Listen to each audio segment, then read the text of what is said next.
How to fix Android Auto not working. Hey guys, in this tutorial I'll show you guys if your Android Auto is not working. The first thing you're going to have to do is access your settings. You can do that by tapping on the gear icon. And once you open up your settings, just find the connected devices right under connections. You'll see a list of devices from your phone and find Android Auto from here. Tap on it. Once you get here, make sure all of the settings are configured as you want.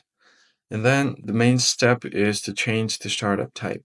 So if you have already connected a vehicle or a car, you could just tap on the start option and make sure it's set to default set by vehicle or always so that Android Auto launches whenever your device is connected.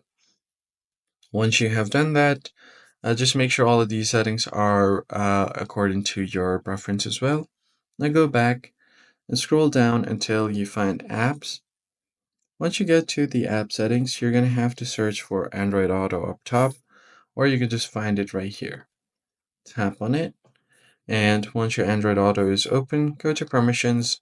Make sure all of the permissions are granted, and once you have done that, just go back and go to storage. Try to clear cache. You could also try to clear data, but your connected car will be deleted from here, and you're going to have to connect it back again manually first. So that's the thing. And then finally, go to battery. Make sure it's unoptimized or unrestricted.